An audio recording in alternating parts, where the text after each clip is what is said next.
Bueno, muy buen día. Retomamos uno de los tantos módulos que vamos dando de los Ateneos Clínicos de los Nodos Rosa. En esta oportunidad va a presentar el Nodo Rosa de Aguilares, del CAP Centro de Salud de Aguilares, y el Hospital de Alberdi, en el primer caso a cargo de la doctora Janina Álvarez, y en el segundo caso que está a cargo del doctor Gustavo Gambarte, ¿sí? Así es.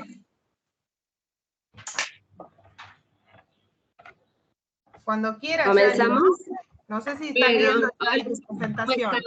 Buen día. Bueno, yo estoy a cargo del CAP, Centro de Salud de Aguilares.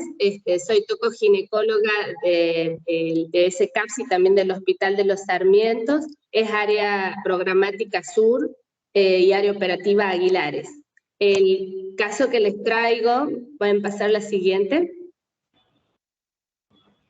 El caso que les traigo es una paciente joven de 23 años, tiene como antecedentes obstétricos una cesárea anterior realizada en el 2018.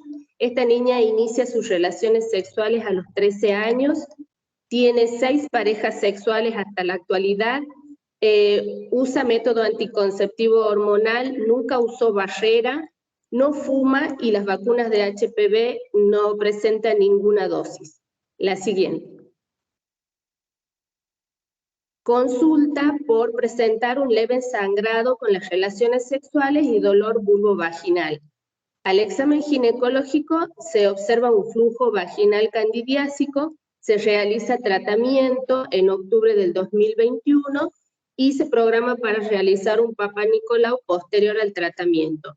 En noviembre se saca la muestra y en diciembre recibimos el resultado con un HSIL. La conducta que se toma es programar una colposcopía, una biopsia y el cepillado endocervical. La siguiente.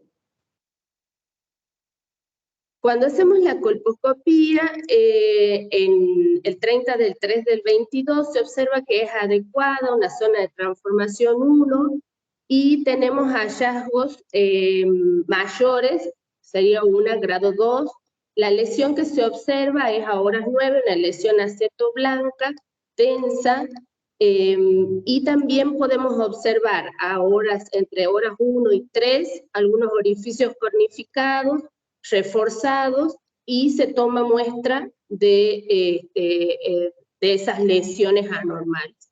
O sea que tenemos una biopsia a horas 9, una biopsia a horas 1 y a horas 3. La siguiente. A pesar de que vemos que había cambios mayores, se hace, se coloca... Sí. Perdón, si podemos volver a la anterior, en donde tienen la imagen colposcópica. Sí. Vos decís que a horas 9 se veía un epitelio denso, aceto blanco grueso. Sí, en realidad nosotros tenemos, o sea, la foto como que no ayuda mucho, pero sí se tomó de ahí, había un epitelio grueso a horas 9. Bien, y claro, tenemos acá, los orificios. Acá no se nota mucho, ¿verdad? A horas 9, sí se ve apenas, puede ser que ahí ya se estaba yendo el ácido acético, por eso se lo ve como si fuese algo muy tenue, y lo que sí se ve clarito es lo que vos marcabas como orificios glandulares cornificados, que eso se ve, digamos, entre lo que sería horas 12 y horas 3, ahí se ven unos cuantos, serían 3 o 4 orificios glandulares cornificados en esa zona. Pero me quedaba la duda porque en la imagen no se ve con nitidez lo que describías como un aceto blanco grueso. Nada, eso quería nada más la aclaración. Lo que pasa es que recién comenzamos con el Eva Colpo, entonces como que las fotos no nos ayudaban mucho. Bueno, no, está perfecto, está perfecto. Lo que sí, también habíamos puesto la luz verde como para ver si había algún vaso atípico o algo, pero no encontramos nada. Es como que la colposcopía no nos daba tantos datos, pero una vez que llega la biopsia, vemos que era un carcinoma espinoso. Sí. La siguiente. Nosotros recibimos la biopsia y tenemos un carcinoma epidermoide no queratinizante grado 2. A pesar de que la colposcopía era muy pobre, tenemos nosotros ese diagnóstico. El tratamiento que se le propone era un LIP tipo 1 a la paciente, pero en el quirófano el cirujano realiza un LIP tipo 2 a causa de que no teníamos los resultados del cepillado endocervical. Llega la biopsia de ese LIP en donde nos confirman nuevamente el carcinoma epidermoide grado 2 y la lesión contactaba focalmente con el orificio cervical. El canal cervical, perdón. La paciente se le propone en este momento a la paciente realizarle un LIP, una biopsia más ampliada, un LIP, un cono frío y una biopsia ampliada, pero la paciente no accede y prefiere realizar una cirugía un poco más radical o agresiva. En ese momento la paciente deja de estar con nosotros, pasa a la parte privada, lo mismo le hice el seguimiento. Un segundito, Yani, porque me queda una duda. Ustedes primero, la biopsia incisional, es decir, la primer biopsia que ustedes toman, ¿les da carcinoma epidermoide o un carcinoma in situ? Nos da un carcinoma epidermoide in situ. Ah, ok. Y cuando le hacen eso después nos da el LIP, y después del LIP nos da un carcinoma infiltrante que contactaba ya con el orificio, con el canal cervical. Bien. En la parte privada le piden una TAC abdominopelviana y se observa un ganglio ilíaco externo derecho de 16 milímetros. Se realiza un comité entre el oncólogo y el cirujano y entre los dos deciden, a causa del ganglio que salía y de la lesión que ella presentaba, realizar una histerectomía radical con manguito vaginal y una linfadenectomía pelviana, un Piper 2. Cuando realizan la cirugía se la hace en un sanatorio privado y luego menos de 10 días ya tenían ellos la biopsia en donde a nivel del cervix se veía la lesión residual atípica y los ganglios le dieron todos negativos, no había patología oncológica. Lo mismo se suma la radioterapia externa que actualmente están realizando los pacientes. Yo quería traerles el caso clínico porque es una paciente jovencita de 23 años que en realidad no ingresa al programa nacional, pero es importante que se haga que sepamos de que hay estos casos que existen y que muchas veces no concuerda tanto con lo que esperamos. Yo cuando me dice el doctor hay una paciente que tiene un HSIL de 23 años, pensaba que la colposcopía iba a ser como más florida, pero en realidad no tenía tantos cambios y sin embargo una biopsia nos da un carcinoma epidermoide. Por supuesto que... Sí, decino. Por supuesto que, bueno, 23 años sabemos que es muy bajo el porcentaje que se dan, pero cada vez estamos viendo más casos, así que está bueno como para que lo tengamos en cuenta. Y siempre recalcar de que el tamizaje debería empezar a los 3 años de haber iniciado sus relaciones sexuales y como para que tengamos esa cobertura, aunque sea con Papá Nicolau y la colposcopía, y quizás eso diferir un poquito del programa nacional que nos dice que a partir de los 25 tenemos que iniciarlo. Bien, perfecto. Ahí ha levantado la mano, puede ser Leticia. ¿Querés opinar algo, Leti? Sí, hola, buen día a todos. Yo con respecto al tratamiento que recibió la paciente, es una paciente muy jovencita, y podría haberse planteado otro tratamiento y no la histerectomía radical, ¿no? Una paciente de 23 años, que podríamos haber, no sé, la traquelectomía y una linfadenectomía, tal vez laparoscópica, y no llegar a la histerectomía, ¿no? Me parece que hubiese sido bueno plantearlo. En realidad sí se habló con la paciente, pero es como que siempre está el tengo miedo de qué sé yo, de que quede enfermedad, y la verdad es que deciden juntos realizar la histerectomía. Ella como que ya no quería tener más hijos ni nada, y no quería el tratamiento conservador. Perfecto. Bien. Pero sí se le propuso. ¿Alguien más? Sí. ¿Alguna? Porque yo quiero ir viendo parte por parte, perdón que yo sea medio hincha, ¿no? Pero me parece muy interesante el caso, ¿sí?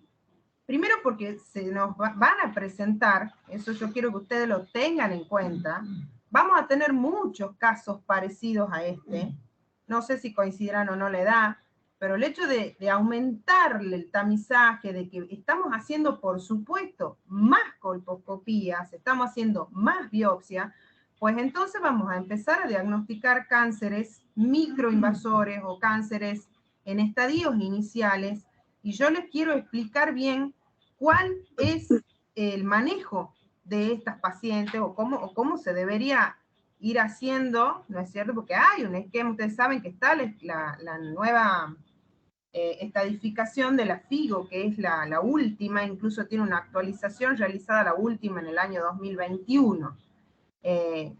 Porque cuando son tumores más grandes ya sabemos que la paciente no es operable y va a ir a un tratamiento, un tratamiento concurrente con quimio, rayo, braquiterapia. Ahora se nos presenta el problema cuando tenemos tumores que están borderline ahí entre lo que sería un microinvasor o un estadio 1. ¿Sí? Sí. ¿Qué pasa acá? ¿Qué es lo que veo yo? No sé si capaz que lo hicieron y no está puesto, digamos, en las diapositivas. En primer lugar, cuando vos ya en el cono tenés el diagnóstico de un carcinoma infiltrante, lo segundo, tenemos que estadificarla bien, ¿verdad? O sea, imagen colposcópica prácticamente no tenés, entonces ahí tenés dos opciones, o que sea un microinvasor o que la lesión tumoral se encuentre en el canal y por ende no sea visible en la colposcopía. No estoy hablando de este caso puntual, yo le estoy hablando de las posibilidades que uno puede llegar a tener. Entonces, lo más importante es que descartemos que no nos estemos comiendo una lesión tumoral macroscópica que esté dentro del canal, ¿sí? Entonces, para eso tenemos dos cuestiones. Por un lado, el cono LIP, en este caso diagnóstico, para hacer diagnóstico de una microinvasión, o sea, vos haces un cono, no importa si no es un super cono, sino lo que vos querés ver, porque colposcópicamente tener una imagen chiquitita, en la biopsia incisional pequeña te dicen que es cáncer, entonces haces el cono, pero ¿con qué objetivo? Para medir profundidad. Profundidad microscópica, la lesión, que eso te lo va a medir el patólogo. Entonces, el patólogo te va a decir, bueno, si tiene menos de 3 milímetros, estamos hablando de un Zika, estamos hablando de un cáncer microinvasor y con eso le solucionamos el problema. Entonces, esas son las etapas o los pasos que hay que seguir. Si en el cono ese diagnóstico ya es una lesión tumoral mayor, es decir, te compromete todos los márgenes, vos hiciste un cono que tiene más o menos 1 centímetro, depende de la profundidad que hayas realizado, bueno, ya sabemos que microinvasor no es, entonces tenemos que ver ahí ya si se trata de una lesión que es equipasible de un tratamiento quirúrgico o no. Eso nos va a decir el tamaño total que tengamos. Entonces, ¿qué tenemos que hacer ahí? Ya sabemos que microinvasor no es, entonces tenemos que descartar a ver si esa paciente puede ir a cirugía o no. Según la clasificación de la FIGO, te dice que hasta el estadio 1, B2 y B2 entre comillas, vos lo llevas a cirugía. Haces una cirugía, una histerectomía radical con linfadenectomía y manguito vaginal, ¿sí? Lo otro muy importante que ustedes siempre tienen que pedir al patólogo es que le informe si se ve invasión linfovascular. Esa incluso, acuérdense, era una pregunta del examen que ustedes tuvieron. ¿Sí? Si cambiaba la estadificación, o sea, si en el informe del cono a ustedes les mandaba el patólogo que había invasión linfohemática, si cambiaba la estadificación o no cambiaba la estadificación no se modifica. Si tiene una profundidad que no supere los 3 milímetros, estamos hablando de un estadio 1A1. Pero si además te informa que hay invasión linfovascular, eso te lo tiene que decir el patólogo, cambia el tratamiento, porque esa es una señora que vos le vas a tener que hacer una linfadenectomía. Por más que ya le hayas hecho un cono, que hayas sacado por márgenes completos, entonces la linfadenectomía no te modifica el estadio, pero te modifica el tratamiento de la conducta a seguir. ¿Sí? Eso por un lado. Sí. Por el otro, ya estamos hablando de un tumor que no es microinvasor. Entonces tenemos que definir qué tamaño real tiene. ¿Cómo lo vamos a hacer? Resonancia abdominopelviana con contraste endovenoso, tacto bimanual para ver si podemos clínicamente más o menos ver el tamaño que tiene. A veces los tumores cuando son endocervicales vos lo tocás, es un tumor, digamos, bulky, o sea, vos lo tocás en el cuello que está grande, qué sé yo, bueno, te da algo estimativo como para incluso parametros, si hay algún compromiso a un foco de metástasis en vagina, que ello cambia el estadio también. Y recién, una vez que tenés todo eso, definís cuál va a ser el tratamiento, ¿sí? Acá en esta paciente pasamos del cono, ¿verdad? Directamente a la Piver. Yo no sé si se hizo esto, de hacer una resonancia. Así se hizo. Ah, porque no estaba puesto, por eso te preguntaba. Piden una tomografía, sí. En la parte privada piden una tomografía en donde sale lo positivo, un ganglio. Pero el ganglio, ¿qué te lo informa como qué? ¿Como una adenomegalia? ¿Como un ganglio que tiene alguna alteración compatible con...? 16 milímetros, que ya sería una adenomegalia. Bien, solo una adenomegalia. Perfecto. Claro. Está bien. Por eso es donde ellos deciden realizar una Piver 2, pero en realidad la paciente es muy particular, era como que tenía su cancerofobia y no aceptaba nada, quería saquear todo. Disculpa, ¿y cuánto te medía supuestamente la lesión tumoral en la tomografía?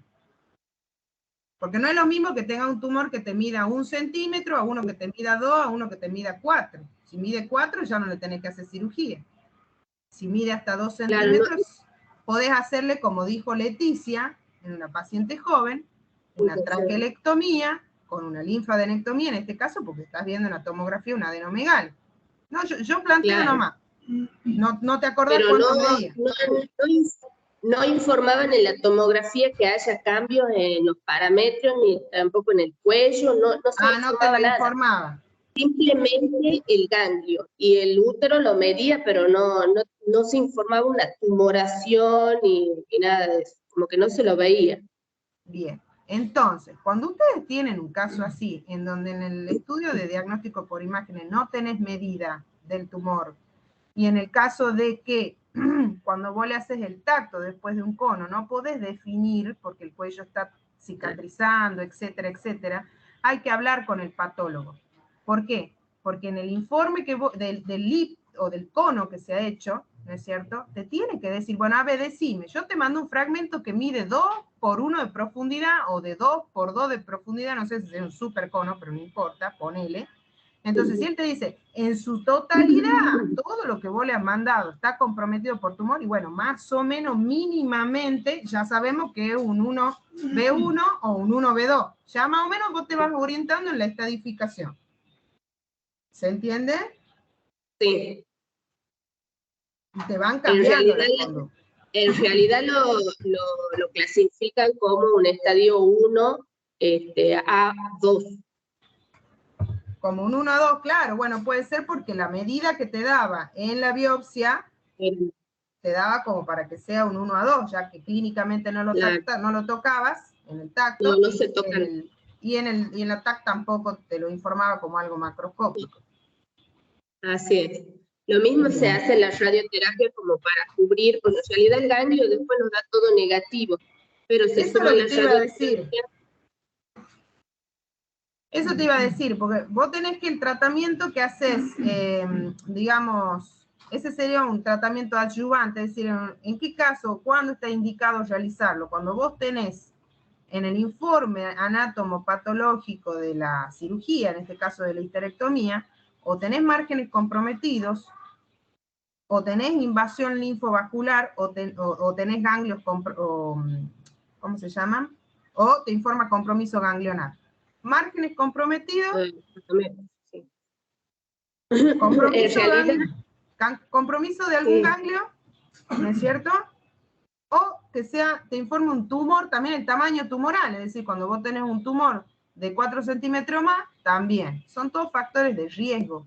Cuando ustedes, yo ya les voy a pasar la actualización, la última de la FIGO, para que ustedes vean ahí. Entonces, en esos casos, se le hace la radioterapia adyuvante. Sí, lo que me comentó el doctor que la había operado es que ellos con el oncólogo deciden realizar radioterapia por el estadio en donde se había clasificado y por el ganglio que era un adenomegalia que después como que salía negativo y había quedado duda. Y otra cosa por la edad de la paciente que es muy joven. Bien. Entonces deciden realizar como para cubrir todo lo que es los parametrios, todo lo que tiene que ver con los ganglios. Es por eso que se decide realizar la radioterapia. Perfecto, bien, bien, bien. ¿Y cuándo está en tratamiento ahora la paciente? Sí, está terminando creo que había iniciado la semana pasada con radioterapia. Perfecto, bien. Bueno, chicos, ¿qué opinión tienen? ¿Hay alguien más? Levantó la mano. ¿Quién? Díganme, porque no sé quién es.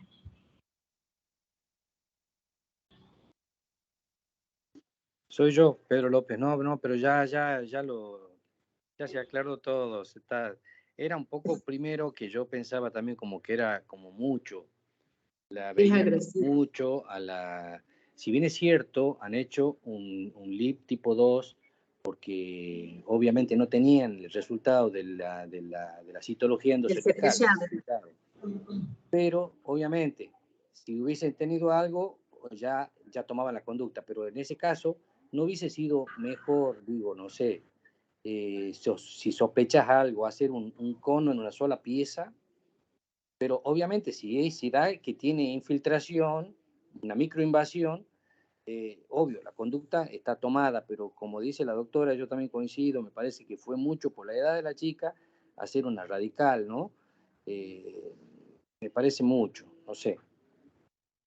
Claro, el tema es que primero que tenemos la paciente que ella no quiere un tratamiento conservador, ella ya tiene su hijo No, ya lo aclaraste, dijiste lo de la cancerofobia y todas esas cosas. Sí. Sí, bueno, y por eso ella decide ir a la parte privada y terminar su tratamiento ahí. Sí, porque... Ok.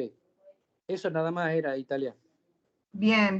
No, igual si ya digamos, si la estadificación final era un estadio, era un 1A2. Sí, estamos hablando ya por la infiltración, por la... Si hablamos de un 1A2, en este caso ya, o tenés la traquelectomía que para hacer algo conservador por el tema de la fertilidad, porque acá no es la cuestión de la edad, es la cuestión del deseo de fertilidad que tiene la paciente, ¿estamos? Si ella ya cumplió su paridad, escuchen, si ella cumplió su paridad, ella te dice, yo ya más hijos no quiero tener, entonces el tratamiento indicado a partir de un estadio 1 a 2 es una cirugía radical. La única, radical, sí. El único estadio que vos podés hacer una histerectomía simple es el 1 a 1, el microinvasor. ¿Estamos? Menos de 3 milímetros. Exactamente. Hasta 3 milímetros de profundidad de invasión. Después de ahí, no. Acá lo que juega es el tema del deseo de paridad que tenga la mujer. Bueno. Perdón, chicos, lo que dice Pedro, ¿me escuchás ahí, Italia? Sí, se escucha perfecto, Anita, sí. ¿cómo andás? No, lo que dice Pedro es haber hecho directamente un solo cono. Eso claro, es lo que puede ser, claro. Porque, por ejemplo, han hecho un LIP sin esperar el LEC. Entonces, por eso es que dice Pedro, hubiese por ahí esperar el LEC y hacer directamente un solo cono. En ese caso se puede hacer el NETS con el cono LIP por la edad de la, bueno, obviamente tener en cuenta la edad de la paciente más allá del deseo de reproducción.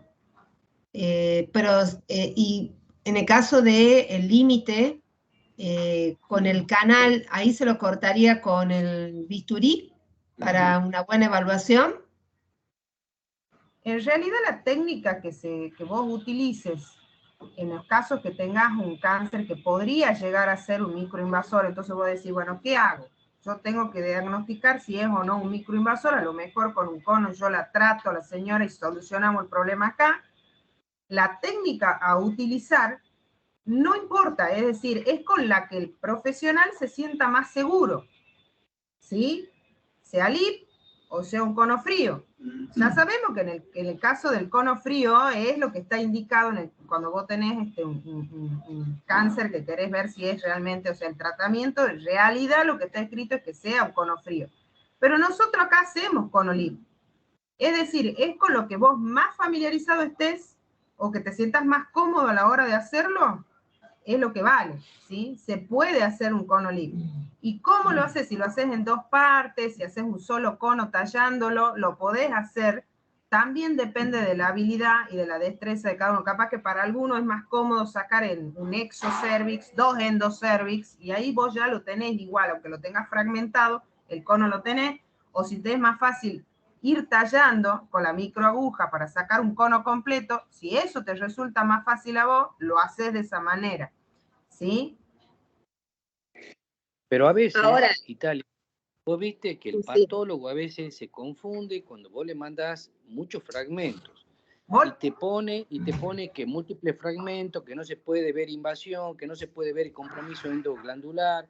Entonces, por eso yo a veces pienso que cuando vos tenés una sospecha de algo, es preferible una sola pieza y, si, bueno, obviamente, si tenés la sospecha, una sola pieza y algo que tenga una cierta profundidad. Obviamente que acá tenemos una situación particular, como decías vos, tenemos la fertilidad, tenemos una paciente especial, tenemos varias cositas, ¿no es cierto?, que juegan, digamos, y que, bueno, por ahí la decisión de decir, bueno, mira, te voy a hacer un cono, y vos pensás, tiene 23 años, le sacás, le haces un cono profundo, y resulta que después el resultado histopatológico te da que no es para más, es para menos. Entonces, y la chica dice, bueno, quiero tener un hijo, y vos le has hecho un cono y bien la profundo y colposcopía no estás te por ahí sin ayuda. competencia. La colposcopía como que no nos ayudaba mucho, no parecía ser que esté en el canal. Entonces, Claro. y al no tener, ese es el tema. Lo que yo había leído más o menos que en el tema de los adolescentes, porque sí lo hablamos con el doctor, y es que en los adolescentes la mayoría puede llegar a presentarse con muy pocos cambios en la colposcopía, pero el canal cervical siempre debe ser evaluado porque también puede haber una lesión multifocal a nivel del canal.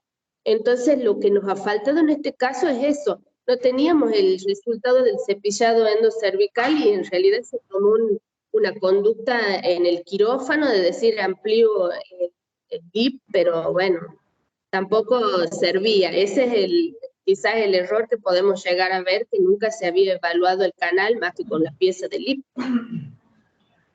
Tal cual. No, lo que sí está bueno aclarar, cada vez que ustedes tengan una paciente con diagnóstico de alto grado, por más que ustedes crean que la lesión la ven absolutamente, siempre estudienle el canal. No le va a pasar nada porque vos dilate un poquitito y le hagas un cepillado. Ponele que vos le haces la colpo, te impresionaba que era una lesión menor y resulta que te encontrás con que es una lesión de alto grado. Bueno, ahí tomarle el cepillado, estudiarle siempre el canal. Otra cosa, paciente post-tratamiento de LIP o lo que sea por una lesión de alto grado, sin 2, sin 3, primer control colposcópico. Estudien el canal, hagan cepillado endocervical, ¿sí? Siempre la que tenga sin 3, sin 2, sin 3, estudien el canal, ¿sí? Porque es verdad, las lesiones pueden ser multifocales. Y otra cosa, a veces las imágenes colposcópicas que empezamos a ver en mujeres jóvenes, como esta chica, bueno, en este caso no, porque ella tiene 23, la vacunación arrancó en el 2011, o sea que esta chica no entró dentro de la vacunación. Pero ojo, al piojo, porque todas las colposcopías que vamos a empezar a ver de las mujeres vacunadas, las imágenes no van a ser las que estamos acostumbrados a ver. ¿Sí? Pueden ser lesiones que nos impresionen, que sean de bajo grado, porque ya estamos hablando de otras variantes de VPH, son mujeres que ya están vacunadas y tienen anticuerpos frente a 16, 18, y que quizás por otras variantes de VPH empecemos a ver otro tipo de lesiones, o lesiones que no nos impresionen tan de alto grado, ¿sí? Eso es algo para tener en cuenta. Lo que sí valoro y me parece importante es lo que decías vos en un principio, Yani. No nos olvidemos de la que tiene menos de 25. No nos olvidemos, porque ustedes saben que inician las relaciones muy temprano, esta chica a los 13 años, ¿no? Muchas chicas a los 14, a los 13, a los 15. Entonces, no sabemos, ¿no es cierto? Si no podemos, ya estamos viendo que hay lesiones de alto grado en mujeres jovencitas. Entonces, si hay una chica que la podamos estudiar, si sea con un Papa Nicolau, si ya empezó sus relaciones hace 3 años, le hagamos el Papa Nicolau, por más que en el programa nos diga 25. ¿Sí? Justamente por esto, porque estamos viendo muchas lesiones de alto grado y cánceres en mujeres menores de 30. ¿Sí?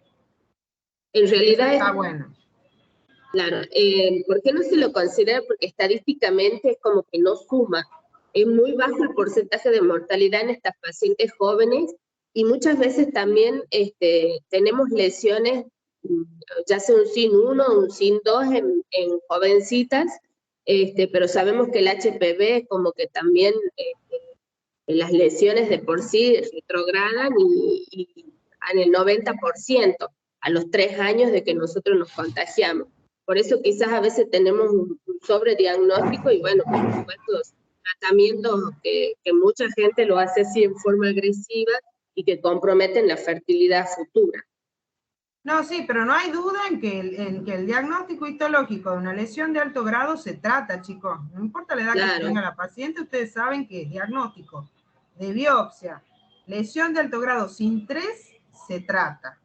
Podemos discutirlo, el SIN 2, le podemos hacer una inmunohistoquímica para ver si es un SIN 2 o si es un SIN 1, todo lo que ustedes quieran. Pero el SIN 3, tenga 20, tenga 19, se trata. ¿Estamos? Yo tengo una duda acá, Italia o Yani. A la paciente le hicieron conservación de los ovarios. Sí, se conservaron los ovarios. En la cirugía, además de conservarlo, le hicieron la translocación, transposición, no me acuerdo cómo se llama en este momento. Por la radioterapia externa también para la conservación del ovario, digamos, una paciente joven que va a llevar, si bien es cierto, le dejamos en la cirugía, pero con la radioterapia externa le comprometemos también la función ovárica, también creo que es importante tenerla en cuenta, porque es una paciente de 23 añitos, ¿no? Sí. Mira, yo lo que pude acceder es ver el protocolo quirúrgico y dice que se dejan los 2 ovarios, pero no había más detalle. La verdad que no sé. Sí, eso también está muy buena esa observación. O sea, lo que pasa es que son casos, viste, que salvo los que son, están muy metidos en el tema o que son ginecólogos o oncólogos y que están manejando las últimas actualizaciones, y no son muchos, esa es la realidad acá en Tucumán.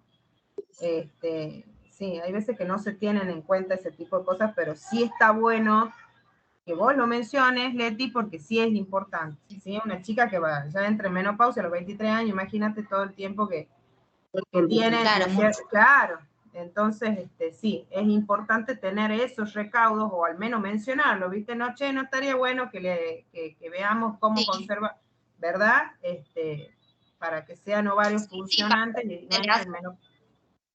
Una terapia hormonal de reemplazo, porque si uno le deja los ovarios, pero con la radioterapia externa no los cuidamos bien, y bueno, también va a tener que ir a reemplazo hormonal. Obviamente, eso ni que hablar, pero si vos le podés evitar eso, estaría mejor todavía. Pero bueno, no importa, o sea, está bueno el comentario como para tenerlo en cuenta en las pacientes que son jóvenes, ¿sí?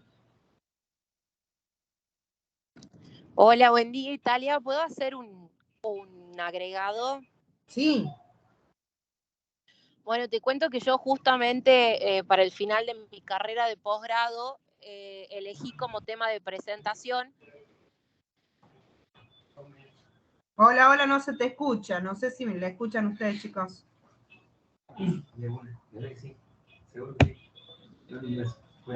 Hola. Introducidos.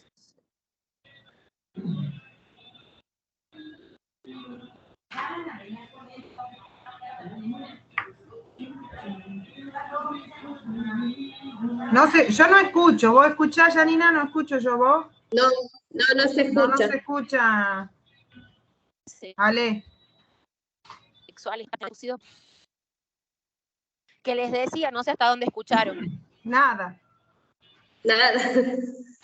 Bueno, ¿me escuchás bien ahí? Ahí sí.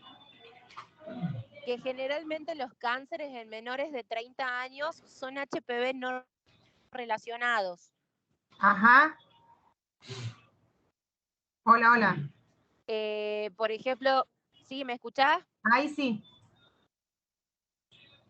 Te contaba que para el final de carrera de posgrado tuve que hacer una monografía y busqué actualización sobre lo que es el cáncer de cuello de útero en menores de 30 años y que generalmente estos cánceres son cánceres raros como el adenocarcinoma de células claras, el cáncer gástrico, y que son HPV no relacionados, o sea que no se necesita una infección del virus para producir cáncer, sino que está relacionado con otro tipo de factores. Bien. ¿Y hasta qué rango? O sea, en las menores de 30 en general.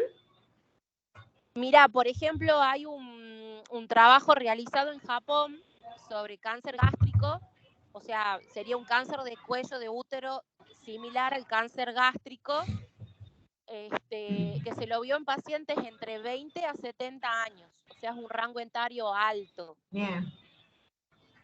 Escúchame, sí, la estirpe histológica tiene que ser característica, digamos, en el caso de que tengas una estirpe que sea un escamoso, un epidermoide, ¿también en menores de 30 o ya tendríamos que pensar que puede ser por una infección, por BPH? Discúlpame, no te escuché la última parte, ¿cómo? No, que vos me estás hablando acá que son estirpes histológicas no de las habituales, o sea, estamos hablando de adenocarcinoma de células claras, otro de origen gástrico. En el caso de que vos en la histología de una paciente de menos de 30, una de 20, 25 como esta, por ejemplo, con una variante histológica de un escamoso, también te describe que los escamosos en menores de 30 pueden tener otro origen que no sea el viral. No, lo que es escamoso generalmente sí está relacionado con el HPV. Perfecto, bien. Bueno, está muy bueno el son dato. de estirpe de adeno-K. Los que son adenocarcinomas, perfecto. Son los no relacionados. Bien. Pero los escamosos, como en el caso de esta chica de 23, es un escamoso. Este sí. Sí. Claro. Bien. Bueno, nada más. Bueno, gracias. Italia. Sí. Italia. Disculpa.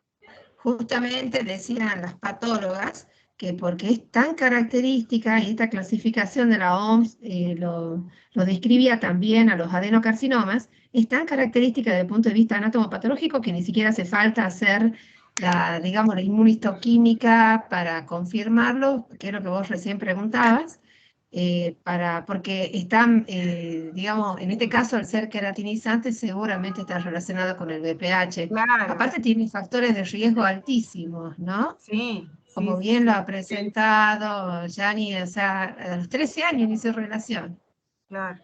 Pero es que, ojo que vos les preguntás, a mí me pasa mucho, yo les pregunto y más o menos sí, a los 14, a los 15, a los 14, ven la mayoría que de la nueva era, ¿viste? Que ya han empezado. Los milenios. Los millennials, tal cual. Sí, tal cual.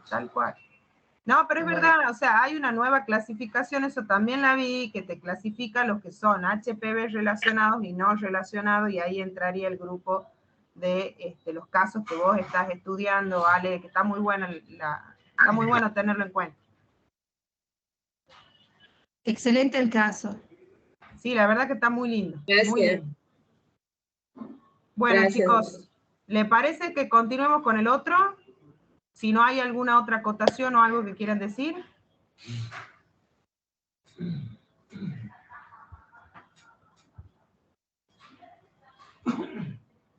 Bueno, sí, pongamos el siguiente, Euge, por favor.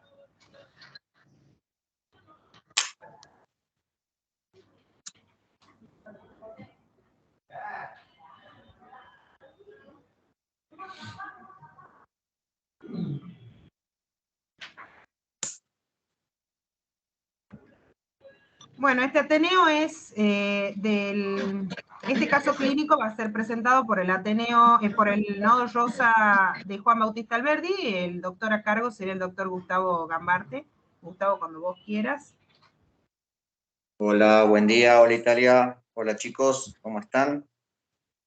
¿Pueden escucharme? ¿Se escucha bien? Sí, se escucha bien. Perfecto.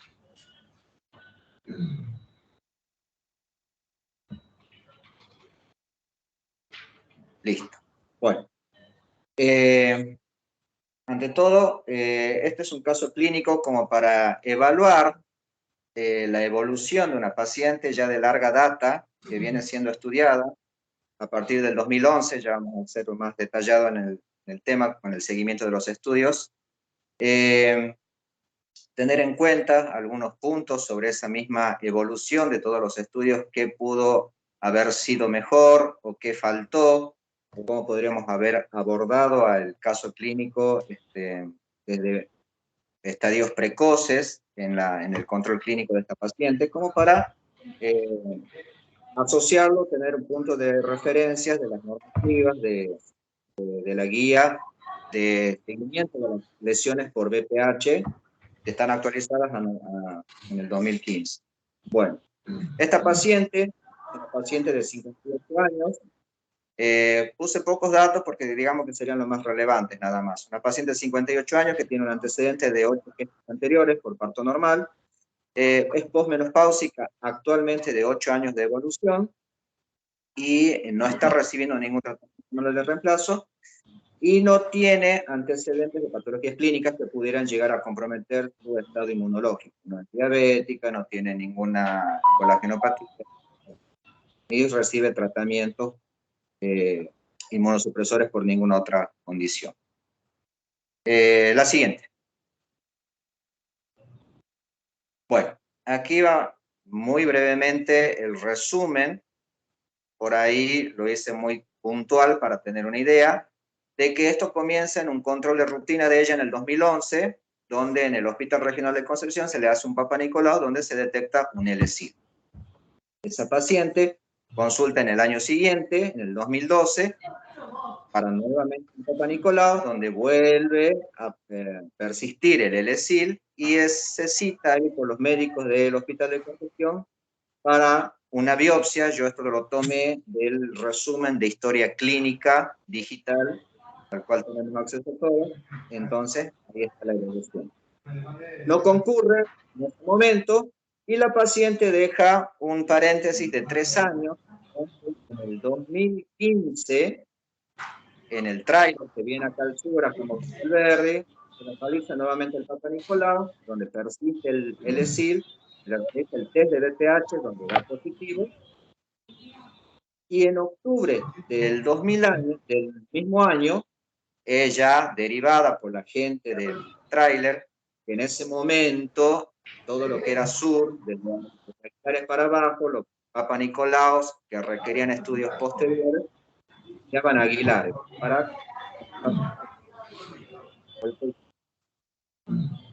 en ese año, en Aguilares le realizan la colposcopía, ponen hallazgos normales cada uno, pero no realizan biopsia.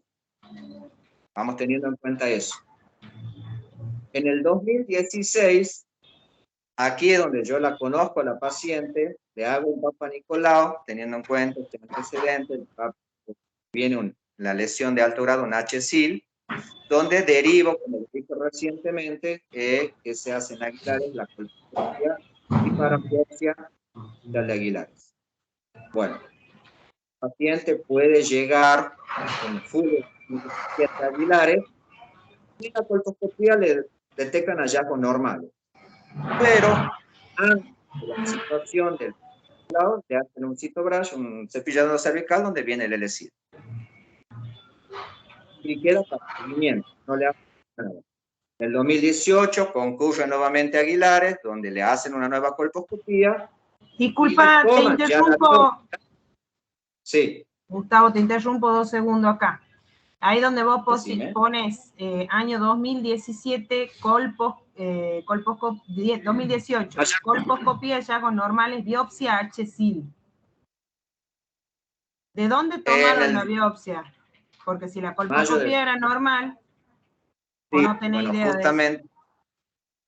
No tengo idea de dónde tomaron la biopsia. Lo mismo tengo imágenes del cuello de la paciente como para que vean que también es un poco dudoso, si se quiere, porque vienen las lesiones, no identifica exactamente de dónde le toman, obviamente, no tengo en el historial, no en el CITAM, solamente lugar de toma de muestra dice cervix, no dice más nada, no hay controles endocervicales, así que me imagino que deben haber tomado de la zona de transformación, por lo menos si es que ellos no han visto alguna lesión o hallazgo colposcópico para que hayan tomado directamente de ahí la muestra, seguramente se fueron a la zona de transformación, a unión escamocolumnar.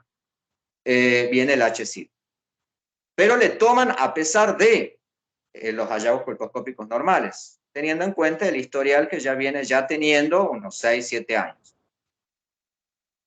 A raíz de eso, en el 2018, en julio del 2018, en el Hospital de Aguilares, sin tener, porque no logré ubicar en ningún lado del informe que le hayan hecho un LEC, del 2017, le hacen un conolip en donde viene HSIL, yo lo puse muy resumido, se los leo, el informe completito, lesión intraepitelial escamosa de alto grado, HSIL sin 3, que compromete 4 cuadrantes, margen endocervical comprometido por HSIL y EPSO por LSIL.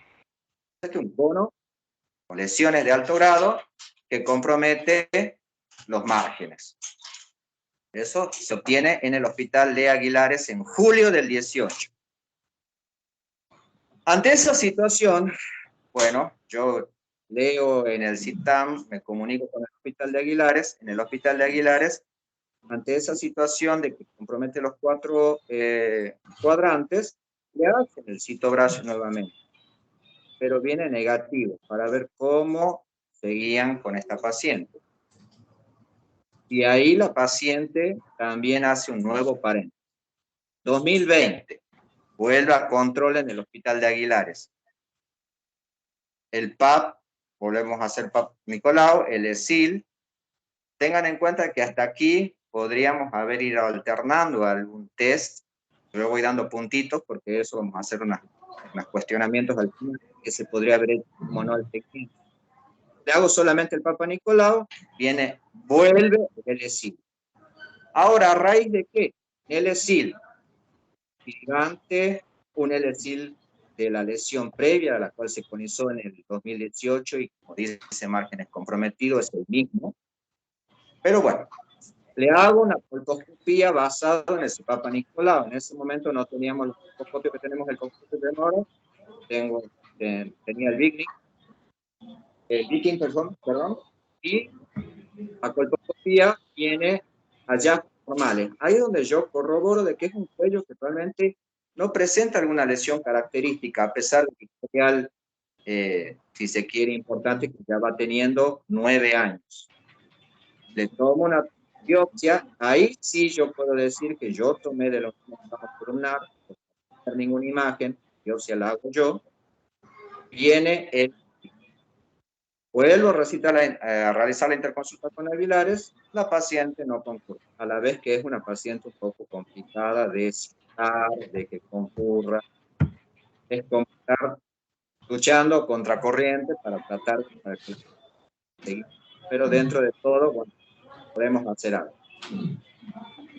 En septiembre 21, un año después, vuelve a concurrir, le vuelvo a hacer el Papa Nicolau.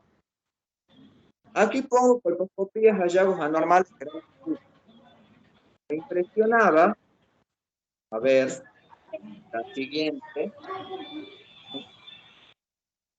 el diapositivo está en la foto, ahí exactamente, quizás no sea muy clara, porque ahí en septiembre del 2021, yo tendría... Hola, no se te escucha bien, se entrecorta un poco. ¿Ahí se me escucha? Ahí sí. Bueno, ahí quizás... Un momentito, estoy... en la imagen que está lugolizada, no, perdón, la que está con el ácido acético, pero bueno, yo aquí en la compu por ahí no la logro ver bien. Quizás como un pequeño mosaico en hora 6, pero con mucha imaginación, y quizás un vasito sanguíneo, un vaso. No sabría si le tendría características o no, pero podríamos quizás inferir. Bueno, de ahí hago la lugolización y como ven, toma todo, tiñe todo, no hay ninguna imagen que el lugol no comprometa, teniendo en cuenta que esta imagen, o sea que tener en cuenta eso. Bueno, tomo la biopsia de la unión escamocolumnar y de hora 6 principalmente, donde me impresionaba ver un pequeño mosaico, que es muy sutil, muy tenue, no se está distinguiendo bien en esta imagen, pero bueno, de ahí tomo la es la que tiene el LC. El Papa Nicolau tiene una lesión, pero bueno, obviamente no tiene ninguna connotación, pero la biopsia sigue saliendo el LC. Eso fue ya en marzo del 22.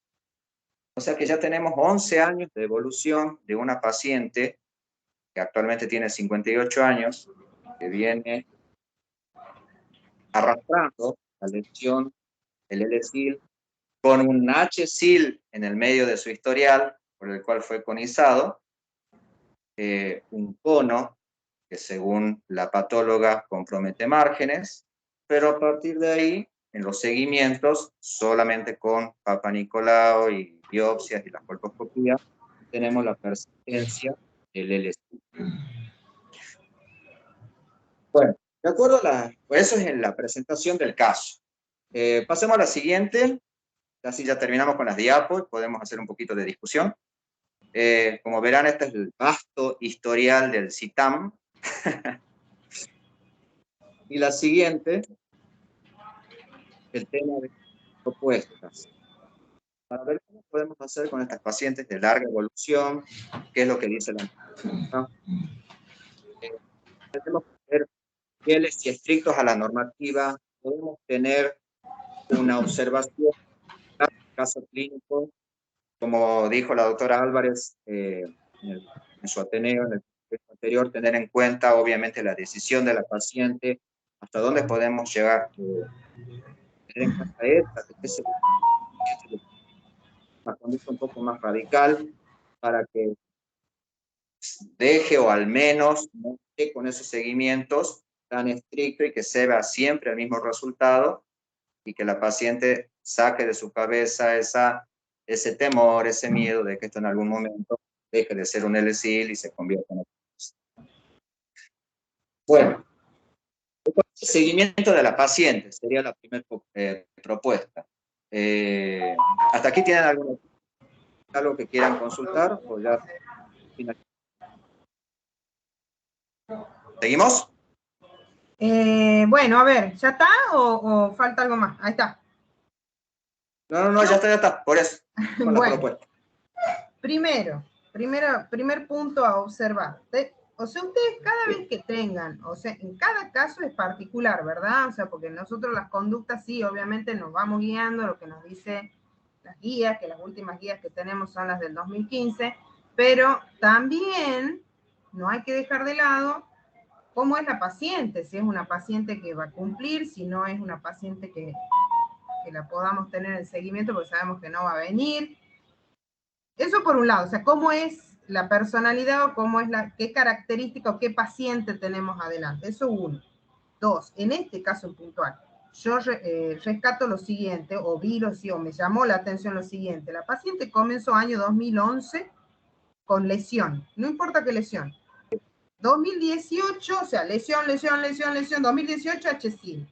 O sea, hay algo que no está bien en cuanto al manejo, ¿verdad?, del caso puntual de esta paciente. Primero, primero que nada eso. Segundo, cuando le hacen una biopsia con una colposcopía o se informó mal la colposcopía o no se ha hecho la descripción correcta, porque mínimamente algo te tiene que llamar la atención para que vos tomes una biopsia. O sea, no con una colposcopía normal, por lo general, no vas a tomar una biopsia. O si es normal para lesión sugestiva de preneoplásica, capaz que le veas algo, qué sé yo, un pólipo, una protuberancia, qué sé yo, no sé, algo mínimamente vas a poner como hallazgos varios y tomas biopsia. No sé, ¿viste? A lo mejor ellos vieron algo que les llamó la atención, quizás no era una lesión típica o característica de alto grado, y le tomaron biopsia y resulta que era un alto grado. Ese es otro también punto a tener en cuenta ahí. Y después... Sí. Repasar el tema del seguimiento, como vos bien decís, ¿cómo se siguen las pacientes post-LIP? Primero que nada, esta paciente, el primer cono que le hacen tenía HSIL con margen endocervical comprometido para lesión de bajo grado, me dijiste, si yo mal no recuerdo. ¿Verdad? Exactamente. Margen endocervical comprometido para bajo grado. Si ustedes se remontan a las guías de manejo de las pacientes post-tratamiento, ahí te dicen que vos le tenés que hacer seguimiento, después vamos a ver las distintas variantes según lo que tengamos a mano, ¿sí? Porque no siempre tenemos test de BPH, pero ¿qué es lo que dice la guía? Paciente post-tratamiento con cono, con HSIL, sin 2-3, se hace seguimiento con test de BPH Papa Nicolau anual durante 2 años. Si en esos 2 años test negativo, PAP negativo, se la cita a los 3 años, en donde hacemos test de BPH y Papa Nicolau de nuevo. Si a los 3 años esa mujer le vuelve a dar negativo, se la cita, vuelve al tamizaje de rutina cada 5 años. Eso es en el mejor.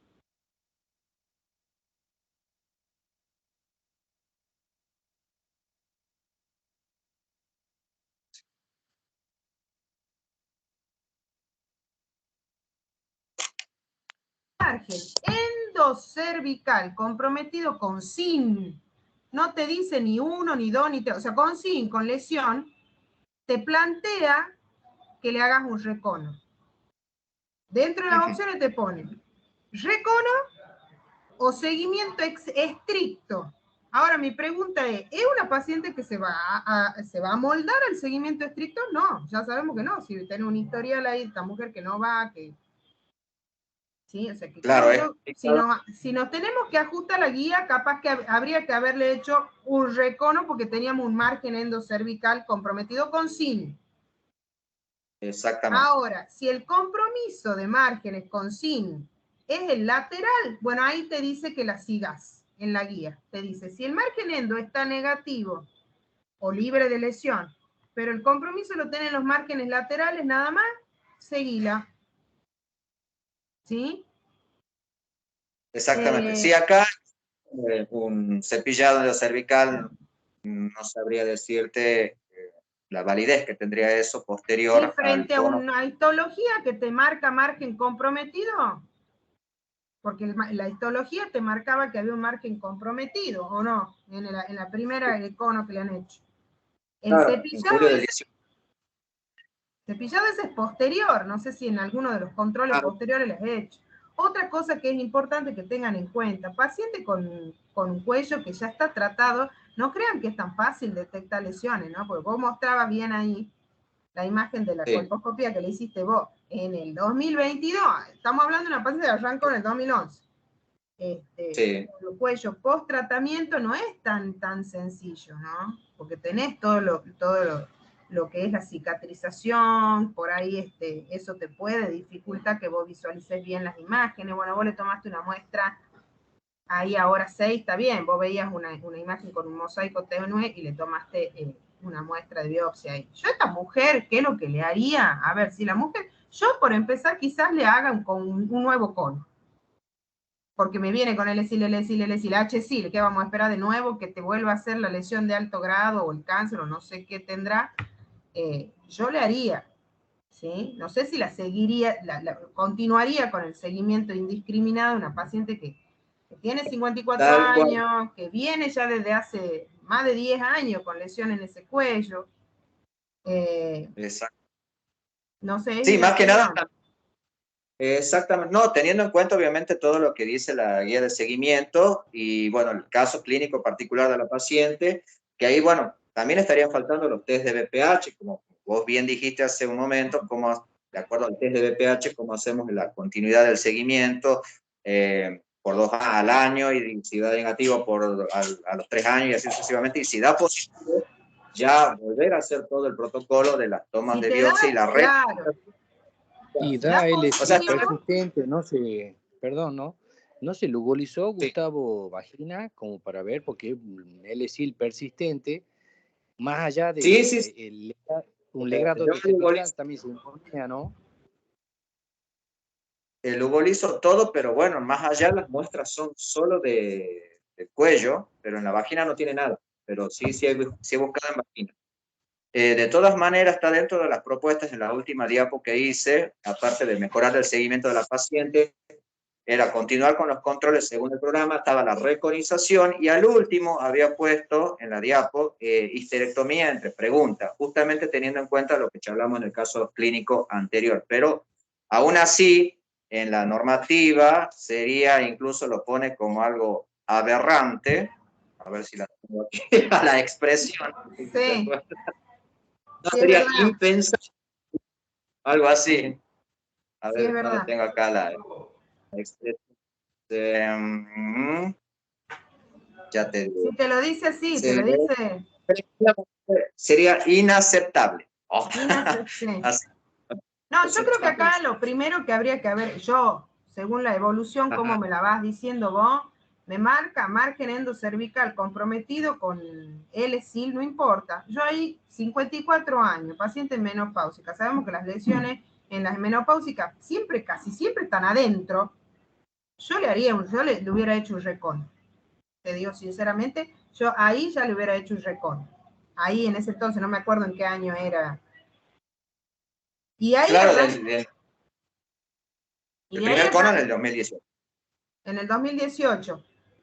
Bueno, el primero. Posterior a ese cono yo le hubiera hecho un recono. Estamos hablando de 4 años atrás. Para tener la certeza, porque si no seguimos a la deriva, no sabemos bien dónde está la lesión, no sabemos bien, o sea, sí sabemos que lesión le quedó, de eso no hay duda, porque en el cono te informó todos los márgenes comprometidos, esa lesión quedó. Después, si es dificultoso verlo en la colposcopía o no, es otra cuestión, pero la lesión sí quedó, no se fue, o sea, inmunológicamente tampoco ella aclaró esa infección, es decir, sigue estando ese virus de BPH, sigue estando la lesión, entonces yo creo que es conveniente mínimo hacer un recono. Y a partir de lo que me diga el informe anatomopatológico de este recono, ver cómo sigo. ¿Para dónde arranco?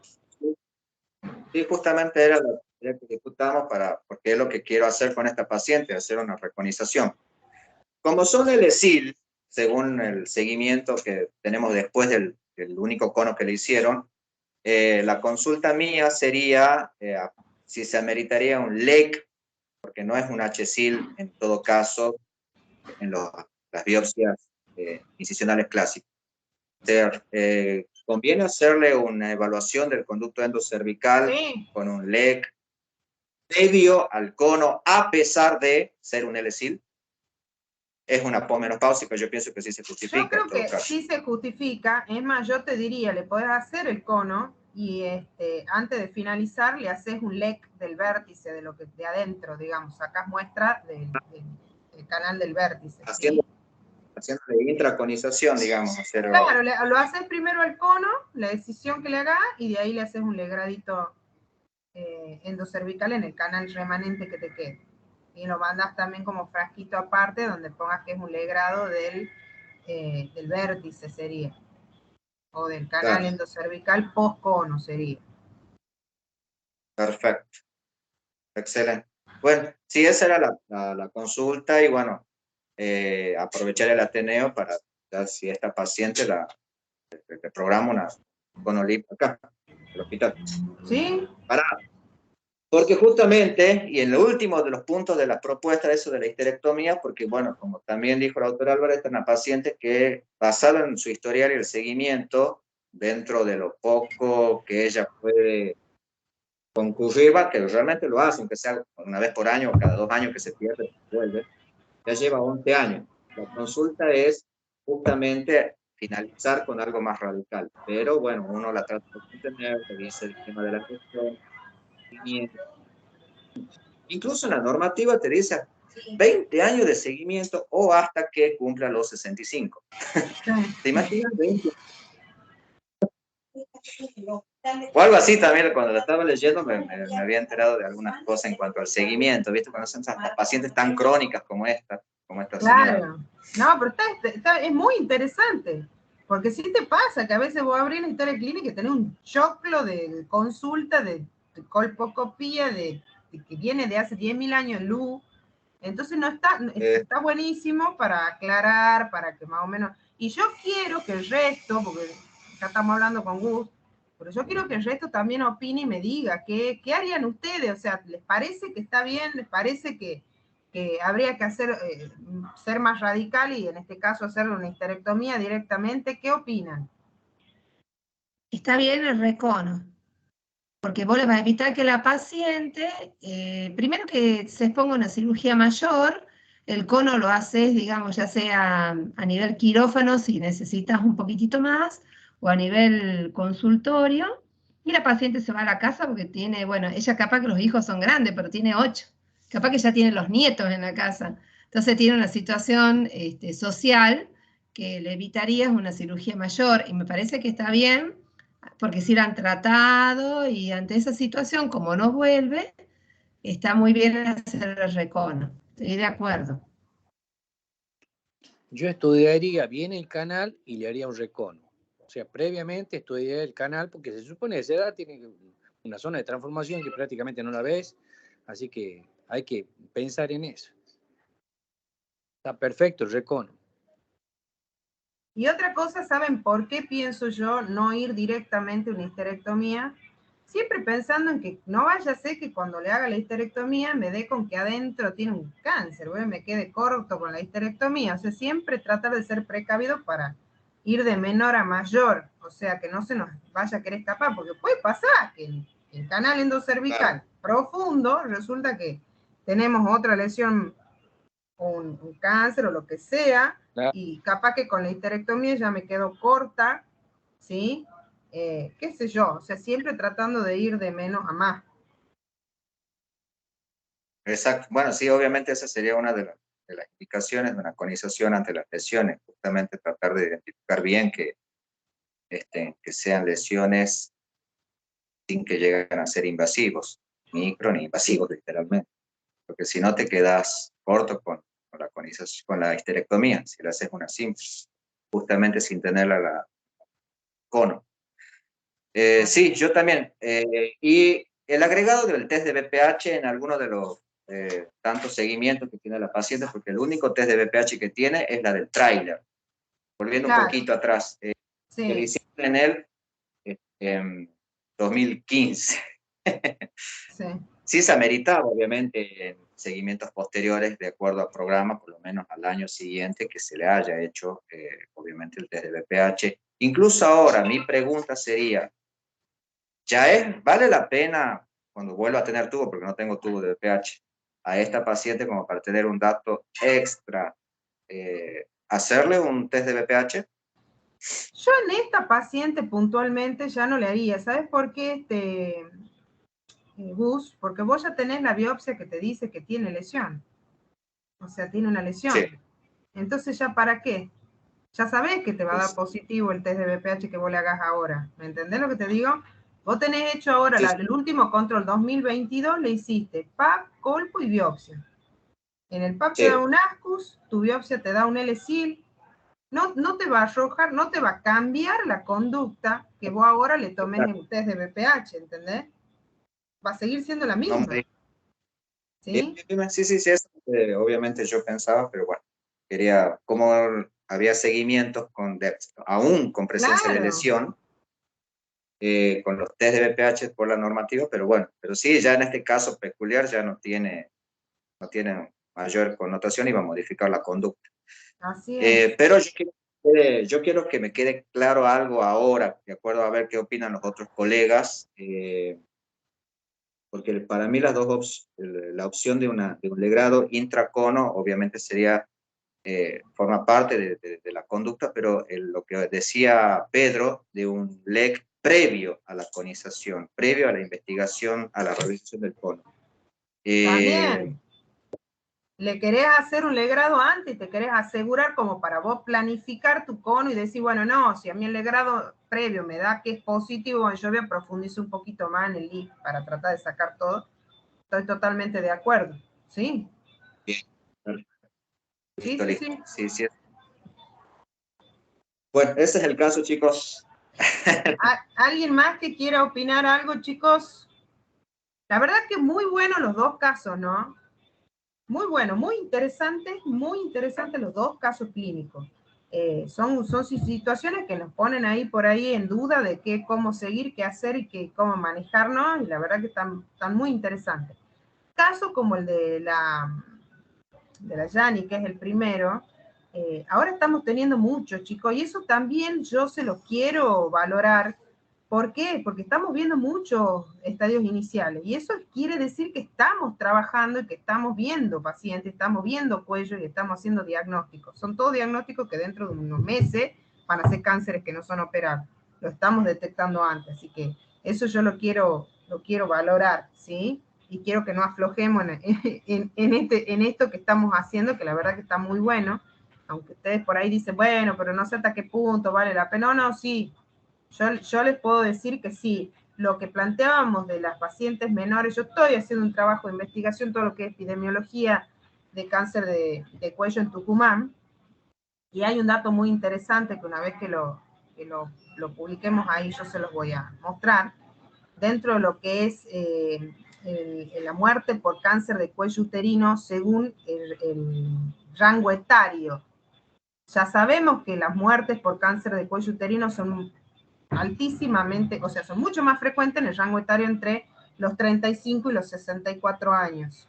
Pero hay un dato muy interesante acá, hemos analizado desde 2010 hasta el año 2020, y estamos viendo cómo la curva en las pacientes que tienen entre 15 a 34 años, si bien no es significativo el número, es decir, de muertes, porque está muy por debajo de lo que es más frecuente, pero esa curva hacia los últimos años, hacia lo que es 2020, creo que era 2018, 2020, empieza a crecer. Está empezando a elevarse, ¿sí? Entonces, eso es una alerta, es una alarma para decir, bueno, a ver, ¿qué estamos haciendo con las que tienen menos de 30? Porque se nos están empezando a morir por cáncer de cuello, ¿verdad? Es un dato que les quería contar, porque la verdad que me ha parecido sumamente interesante como para...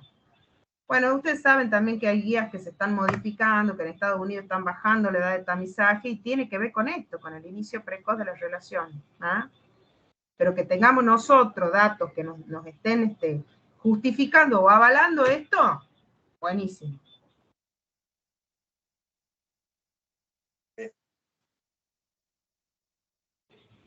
No sé si alguien más quiere comentar algo, alguna duda que no tenga que ver con los casos, que quieran plantearme algo en particular que les haya pasado, dificultades, algo que necesiten. Bueno, no, menos plata, lo que ustedes quieran, pero plata sí. No, porque no tengo. Imposible. Lo que acabas de decir de los menores de 30, justamente a propósito del caso que tenemos mañana, es un SIN3, tiene 28 años. Ahí tenés. Sí. Sí. Por eso se está viendo más los altos grados y los SIN3 en menores de 30. Tal cual. No descuidarnos de eso. Y ustedes, que son los que están a cargo de los nodos ahora, si conocen a la gente que está en nuestro servicio, capaz una licenciada en obstetricia, qué sé yo, decirle, no le negues el Papa Nicolau a la de menos de 25, porque capaz que llega, no, vos tenés 20, andate a tu casa, volvé cuando tengas 25, recién ahí te va a empezar a tamizar. No le nieguen el Papa a eso, ¿sí? O sea, que nosotros le digamos a la gente que está en otros lugares, obstétrica, enfermero, lo que sea, háganle el PAP. Si va, háganle el PAP. No está de más. ¿Sí?